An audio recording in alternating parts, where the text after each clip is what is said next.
Bismillahirrahmanirrahim. Alhamdulillahi Rabbil Alamin. Salatu salamu ala syarfil anbiya wal mursalin. Nabiyina Muhammadin wa ala alihi wa sahbihi ajmain. Assalamualaikum warahmatullahi wabarakatuh. So inshallah, akidah. So ngayon yung sumunod na chapter 55 na. So malapit na itong matapos. Inshallah. Pag matapos naman natin to, papalitin natin akidah din. Inshallah. Kasi mahalagang usapin ito eh. Dito nagsisimula ang lahat. Kahit anong angkin mo ng kabaitan o pagiging matuwid, kabanalan, kung wala kang alam sa akida, hindi mo rin may sasabuhay ng maayos ang Islam. So ngayon inshallah, yung sumunod na kabanata, babu, la yuraddu man sa'ala billah. Pwede kasing dalawa yung kahulugan ng radda eh. Radda sumagot o tumugon. Tinanong ka, tumugon ka, yun yung radda. Pero pwede ring mga ngahulugan yung radda na yung itatakwil, itatanggi, ganun. Pwede ring ganun yung magiging kanyang kahulugan. Ito nga babu, la yaruddu man sa'ala billah, na hindi raw dapat tanggihan ng sino man na may hinihiling sa ngalan ni Allah. Dahil nga, grammatically, ito na yung pagsasalita ng tao. Halimbawa, atini billah, sasabihin ng mga Arabo, ibigay mo nga sa akin yan sa ngalan ni Allah. Kumbaga meron siyang hinihingi sa iyo, meron siyang ipinapaabot sa iyo, o ano pa mang bagay. So, ganun siyang, sa ganun siyang konteksto, nagagamit. So, ngayon mamuna sa Batuhad al-Bab li Kitab at-Tauhid. Anong kinalaman ng kabanata na ito sa Kitab at-Tauhid? Hiya anna radda man sa'ala billahi mimma yunafi kamalut tauhid. Lianna raddahu dalilun ala adami idamillahi ta'ala. Ang pagtanggi daw, ang kinalaman ng chapter na ito sa Kitabut Tauhid, ang pagtanggi sa sino mang nangihingi sa ngalan ni Allah ay kabilang sa mga bagay-bagay na nakakaapekto sa tauhid. Nababawasan nito ang pagiging kumpleto ng tauhid. Dahil ang pagtanggi sa kanya ay nangangahulugan din ng hindi mo pagpapahalaga kay Allah o hindi mo pagdakila kay Allah. Kasi yung tao, nangihingi na sa iyo sa ngalan ni Allah, tapos hindi mo pa pinagbigyan. So, parang walang saysay sa iyo, kumbaga, si Allah. Ganun yung kahulugan. Pero syempre, depende pa ito sa iba't ibang kalagayan. Kasi hindi lahat ng humihiling o nangihingi sa ngalan ni Allah ay pwedeng pagbibigyan. So, lilinawin pa yun dito, inshallah. So, doon sa hadith, iniwalti Ibn Umar radiyallahu anhuma, qala Rasulullah sallallahu alaihi wasallam, sinabi ni Propeta Muhammad sallallahu alaihi wasallam, man sa'ala billahi fa'atawhu, wa man ista'adha billahi fa'atuhu pala, pautos pala. Man sa'ala billahi fa'atuhu, sino man ang humiling o nanghingi sa ngalan ni Allah ay bigyan ninyo. At sino man ang magpakupkup sa ngalan ni Allah. Ibig sabihin naman nito na ista'adha billah, sa inyo siya nagpapakupkup talaga. Pero nagpapakupkup siya sa ngalan ni Allah. Sa inyo. Faiduhu. Kupkupin ninyo siya. Sabihin tulungan, protektahan. Waman da'akum fa'ajibuhu. At sino man ang naganyaya sa inyo, ganun din sa ngalan ni Allah, tumugon kayo sa kanyang paanyaya. Waman sana ilaykum ma'rufan fakafiuhu. At sino man gumawa sa inyo ng mabuti, ay suklian din ninyo ito ng mabuti. Suklian din ninyo ito ng mabuti. Nabasa na natin tong hadith na ito, tong bahagi na ito. Man sanaa ilaykum ma'rufan. Doon sa adabul muta'allimin. Fakafiuhu. So gantihan din natin ito ng kabutihan. Fa illam tajidu ma tukafiunahu fadu'u lahu hatta taraw annakum qad kafa'tumuhu. Kung wala kayong may papalit na kabutihan sa kanya. Ang tinutukoy kasi dito sa konteksto nito yung agaran na pagpapalit ng kabutihan. Kung wala man kayo may papalit sa kanya na kabutihan, magdua kayo para sa kanya. Magdua kayo para sa kanya. Doon mismo sa panahon na yun na gumawa siya sa inyo ng mabuti. Magdua kayo para sa kanya hanggang sa makita niya na kayo nga ay kumbaga gumaganti din ng kabutihan sa kanyang ginawa na mabuti sa inyo. Magpasalamat kumbaga. Magsabi ng salamat, syukran o jazakallahu khaira at iba pang mga bagay. Sa iniulat ito ni na Abu Dawud at Imam An-Nasai na hadith na, yung sabi dito, hadith na sahih ito sa kanyang sanad. So itong hadith na ito ang nagpapaliwanag sa chapter na ito. Itong hadith na ito ang nagpapaliwanag sa chapter na ito. Yung nga doon sa sinabi, yung mal maqsudu bi qawlihi man sa'ala billahi fa'atuhu. Anong ibig sabihin ni Propeta Muhammad sallallahu alaihi wasallam na sino mang humiling sa ngalan ni Allah ibigyan ninyo? Ay idha qala as'aluka billah aw biwajhillah fa'atuhu masa'al. Yung nga kung meron tao sasabihin niya sa iyo, humihingi ako sa iyo ng anumang bagay sa ngalan ni Allah o sa pamagitan ng mukha ni Allah o ano pa mang pangalan at katangian ni Allah, pwede mangyaring ganun eh. Pwede mangyaring ganun. Ibigay ninyo yung anumang inihiling niyan. Malam yas'al haraman ta'diman lillah. May kondisyon. Hanggat hindi siya humihiling ng haram sa pagbigyan ninyo. At ito ay bilang pagdakila kay Allah. Kasi di ba si Allah na yung kanyang ginagamit. Hindi naman ginagamit sa masamang kahulugan. Kung ba pangalan na ni Allah yung kanyang binabanggit. So ikaw bilang tao na nagmamahal kay Allah, bilang tao na dumadakila kay Allah, ibibigay mo nga. Ibibigay mo yung kanyang hinihiling, inshallah. Ibibigay mo yung kanyang hinihiling. Hanggat hindi ito haram. Hanggat hindi ito haram. Wa man ista'ada billahi fa'iduhu. Sino man ang nagpakupkop sa ngalan ni Allah, ay kupkopin ninyo ito. Ay man istajara billahi fa'ajiruhu. Sino man ang humingi ng tulong sa inyo kay Allah sa ijara. Naalala niyo yung ijara? Yung kapag di ba yung kay Propeta Muhammad sallallahu alaihi wasallam, tinulungan siya ni Mut'im bin Adi na makabalik ng Makkah nung galing siya ng Taif. So ganun yun, yung istiada dito na tinutukoy. So kupkupin din natin. Ba meron siyang kalaban, hinahabol siya, papatayin siya, tapos humingi siya ng tulong sa iyo sa ngalan ni Allah, tulungan mo siya, inshallah. Fa idha qala a'udhu billahi min shirkin aw min shirki fulanin fadfa'u syarra anhu. At kung halimbawa nga sasabihin niya, nagpapahukom pa ako kay Allah laban sa shirk o sa pinsala ni Pulano.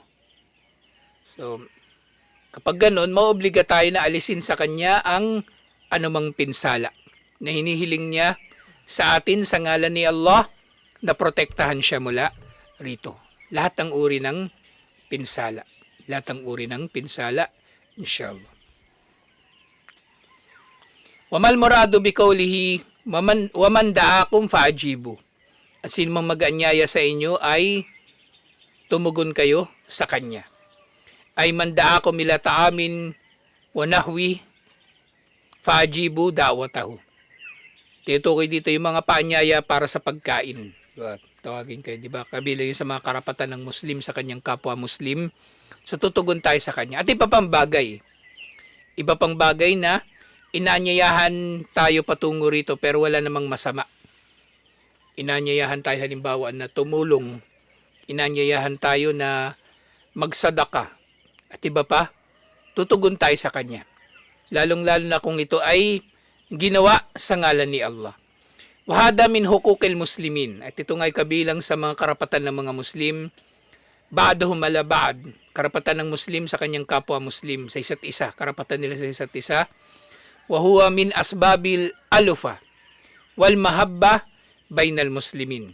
At ito nga ay nagiging dahilan na magkakaroon ng mabuting pakikisama at pagmamahalan sa pagitan ng mga Muslim. Yung sumunod, mama anakulihi, wa man sana ilaykum ma'rufan fakafi'u. Sino man ang gumawa sa inyo ng mabuti, ay gantihan ninyo ito. O gantimpalaan ninyo. Yung pala mas magandang translation.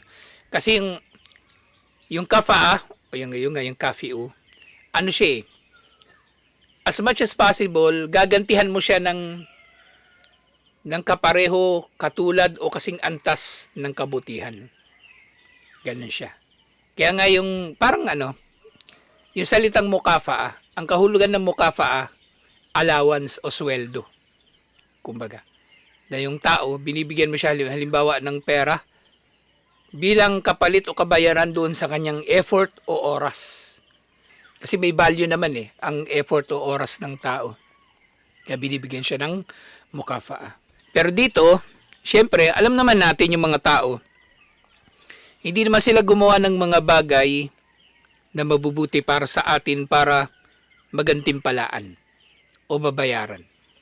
Kasi mga tao, marami sa mga tao, gumagawa ng kabutihan para kalugdan sila ni Allah. Pero kumbaga ito, paghihimok lang ito ni Propeta Muhammad sallallahu alaihi wasallam na ma-appreciate natin yung kabutihan ng iba. Ma-appreciate natin kabutihan ng iba. Hindi yung ginawan tayo ng kabutihan, wala lang. Diba? May kapitbahay dala sa'yo pagkain. O, matok sa'yo. Assalamualaikum. Salamatullah. Tapos pagbukas mo ng pinto, may lechong manok. O, kinuha mo, tapos sinara mo na yung pinto. walang kaano-ano. Diba? Ano naman yung maging makatwiran tayo sa pasasalamat. Tapos kinabukasan, tinanong ka ng brother, ba't kahapon binigyan kita ng manok? Tapos sinara mo lang yung pinto, wala ka man lang sinabi. Ikaw pa yung galito, bakit? Di ba binigay mo yung manok alang-alang kay Allah? Ayaw mo ba ng reward kay Allah? Gusto mo reward galing sa akin? Hindi ganun. Hindi naman ganun. Inunahan ko lang yung kambal. Mamaya si Rashid bigyan mo pagkain, wala lang. Tapos itanong, Rashid, ba't ganun? Sinarahan mo lang ng pinto. Bakit? Hindi ba alang-alang kay Allah yung binigay mo? Maging makatwiran tayo, inshallah. At yung kahulugan nito, ay man ahsana ilaykum fajazuhu ala ihsanihi. Sino man ang gumawa sa inyo ng mabuti, ay gantimpalaan ninyo ito sa kanyang kabutihan. Gantimpalaan ninyo ito. Sa makatwiran na paggagantimpala. Actually, kaya nga nababanggit dito yung dua. Kasi diba, halimbawa may gumawa sa inyo ng mabuti. Yung motor mo na-plak. Tapos tinulungan ka magbomba o ano pa man. Tapos sinabutan mo 10 piso ano pa man. Pwede, maganong bagay pwede. Lalo na alam mong nangangailangan, pwede. O kaya bata, para mahimok sila na gumawa ng mabuti, bata. Binibigyan mo ng pera kapag gumagawa ng mabuti, pwede. Si Choco may allowance na yan, 100 pesos bonbon pag magadan siya ng pajar. Kaso daming utang Daming utang sa tindahan. So pwedeng ganun. Hindi naman sinasanay natin yung mga tao na kapag gagawa sila ng mabuti, may kapalit na pera o halaga. Kumbaga lang din yun Isang anyo yun ng pasasalamat. Isang anyo ng kabutihang loob. So pwede natin silang gantimpalaan. Kasi sinabi mismo ni Propeta Muhammad sallallahu alaihi wasallam. Tsaka yung nagiging dahilan na magkakalapit yung loob ng mga Muslim. Kung halimbawa katulad yung kaninang sample natin, di ba? Ganon yung tao, hindi nagpapasalamat. Tapos sasabihan niya, ba't ako magpapasalamat? Di ba ginawa mo yan alang-alang kay Allah? Kaya Allah ka humingi ng pasasalamat o gantimpala, wag sa akin ganito. Magkakagalit kayo nun. Susunod din mo na yung bibigyan ng manok. Bahala ka sa buhay mo, gago. iba yung ano mo. Iba yung pagkaunawa mo sa relihiyon. At yun nga yung masama eh. Yung mga hindi nag-aaral, ganun sila, napansin ko ugali nila yan. May marinig silang isang bagay, tapos makakabisado nila yung bagay na papasok sa utak nila. Isa sa buhay na nila yun. Tapos, bahala na kung mali ba o tama yung kanilang pagsasabuhay. Bahala na kung tama ba o mali. Parang yung nakaraan, naalala ko na naman. Ito yata yun, nag-aadan ka nun, tapos pinapahaba mo yung leeg mo habang nag-aadan. Tinaas mo yung microphone, tapos pinapahaba mo yung leeg mo para habang nag-aadan. Ikaw ba yung si Yasin? No. Sabi ni Torno, pahabain daw yung leeg. Nag-aadan. Sa kabilang buhay pa mangyayari yung haba yung leeg, hindi man dito. Yung problema pag mali yung pagkakaintindi. At yung mukafaan na tinutukoy nga, wal mukafatu alal ma'rufi minal muru'ah. Ito, nilinaw din dito, alhamdulillah. Yung paggagantimpala natin sa anumang kabutihan ay kabilang sa muru'ah. Yung muru'ah, yung marangal na katangian. Marangal. Kapag ikaw ay marangal, ikikilalanin mo rin, pahalagahan mo yung mga bagay na marangal. Gagantimpalaan mo rin, o papalitan mo ng kabutihan.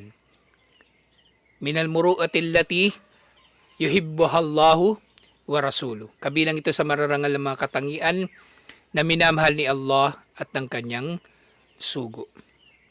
So, yun ang dahilan kung bakit tayo ay magsisikap na makapaggantimpala sa kabutihan na ginawa ng ibang tao sa atin. Alhamdulillah. Na magdadagdag pa ito ng ng mabuting pakikitungo ng mga Muslim sa isa't isa.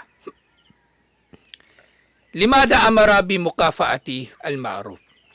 Si Propeta Muhammad sallallahu alaihi wasallam, sunod na tanong dito. Bakit niya ipinag-utos na gantimpalaan natin yung kabutihan? Diba? Kasi nga iniisip natin, diba? Hindi natin kailangan gantihan ng kabutihan yung gumawa ng mabuti sa atin kasi ginawa naman niya yun alang-alang kay Allah eh. Kahit di ko yan pasalamatan, kahit di ko pansinin yan. Kay Allah na ang reward niya. Sa dahilan, liyukhlisal kalbu min ihsanil khalq liannaka idha lam tukafi man ahsana ilayka baka fi kalbika lahu nu'u ubudiyatin fasyara'a kat adalika bil mukafa'a. Sa pakinabang ng pagpapasalamat sa gumawa ng mabuti sa atin, ang unang nakikinabang dito yung nagpapasalamat. Siya yung unang nakikinabang dito. Upang madalisay ang puso sa pag-asa na lamang sa iba para sa mga kabutihan. Kasi kapag nagpapasalamat yung tao sa kabutihan na ginawa niya, ibig sabihin, kumbaga, deep inside, ginagantihan niya yung kabutihan ng iba. Hindi yung kabig lang siya ng kabig, kuha ng kabutihan, tapos hindi naman niya sinusuklian. Naintindihan niyo? Kumbaga, kung may ginawa sa kanyang kabutihan, kaya niya rin palitan ng kabutihan. So, yun yung isang positibong epekto nun. Dahil, yun nga, yung kabaligtaran naman nito, kapag hindi mo pinalitan kasi ng kabutihan yung kabutihan na ginawa sa iyo, so yun nga, bukod doon sa nagiging palaasa ka sa mga tao. So, sa puso mo, mabubuo doon yung tila, yung katulad ng pagkaalipin sa ibang tao na umaasa ka lang sa kanila. Umaasa ka lang sa kanila. Parang yung mga tao na di ba? Asa ng asa sa ayuda. Ayuda, di ba? Binigay yung ayuda, alis na lang yun. Hindi man lang siya nagpasalamat. Iniisip niya kasi, obligasyon naman to ng gobyerno sa akin eh. 5K, 10K, obligasyon to ng gobyerno sa akin. Hindi ko kailangan magpasalamat dyan sa DSWD o no paman. Samantala, kung magpapasalamat ka, magiging positibo epekto nun sa iyong puso. So dahil dito, pinuputol ng pagpapasalamat yung ating pagiging palaasa sa iba. At yung ano naman yung kahulugan ng sinabi ni Propeta Muhammad sallallahu alaihi wasallam, fa illam tajidu ma tukafiunahu fadu'ulahu. Kapag wala kayong matagpuan na ipangbabayad o ipangpapalit sa kabutihan nila, magdua na lang kayo para sa kanila.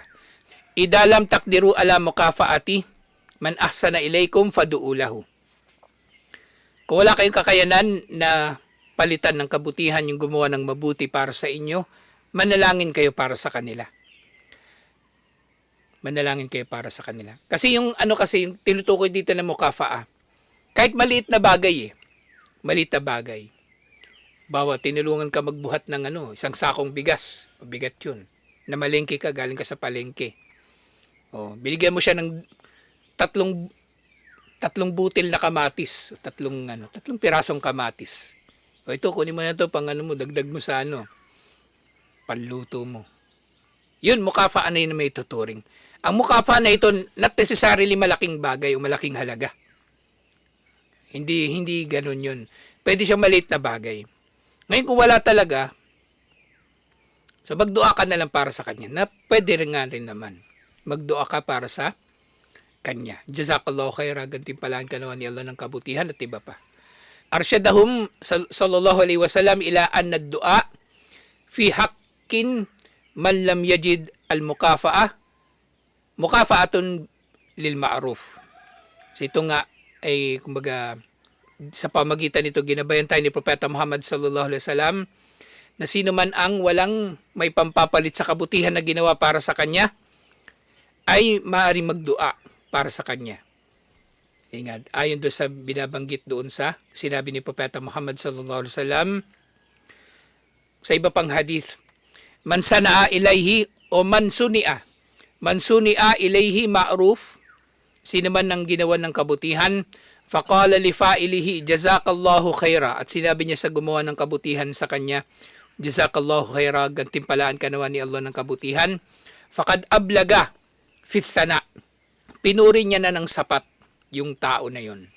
So hindi lang siya nagpasalamat, hindi lang siya humiling ng gantimpala ni Allah para sa tao na yun tumulong sa kanya, siya ay pumuri din sa tao na yun na tumulong sa kanya. Ito na nga yung pinakamainam, para sa kahulugan nito, ito na yung pinakamainam din na gagawin. Yung magsabi ka ng jazakallahu khaira. Hindi tatalikod ka lang kapag ginawan ka ng mabuti. Parang ganun nga kayo dati. Itong kambal, naalala ko to dati. Tatanong, tapos sasagot ako.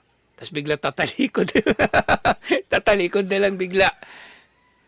Tatalikod. So pwede magsabi kayo, jazakallahu khaira ng paman na bilang pasasalamat.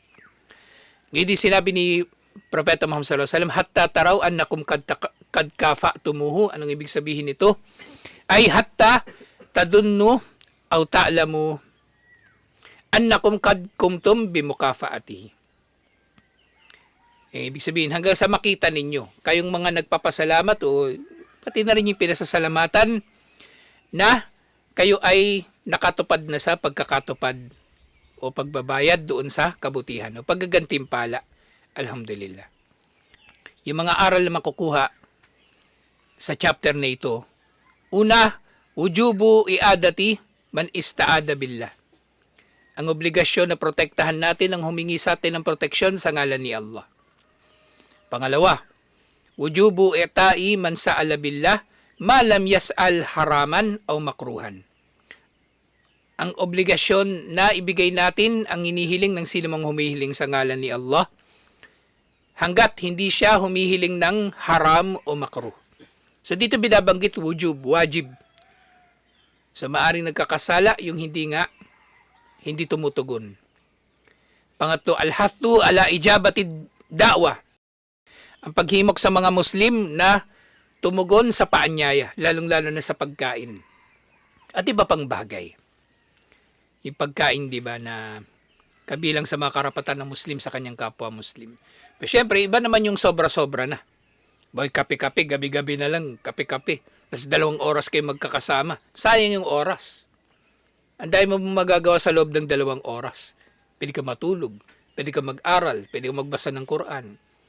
Tapos 2 oras kayo, kada gabi nagkakape, wala. Pinag-uusapan nyo kung ano-ano lang. Pagtatawanan nyo lang si ganito, ganyan, maglilibak o ano pa man, wag na lang. Wag na lang. Pangapat at targibu fil mukafaati alal ma'ruf, paghihimok sa mga Muslim na gantihan ng kabutihan ng bawat kabutihan na ginawa para sa kanila.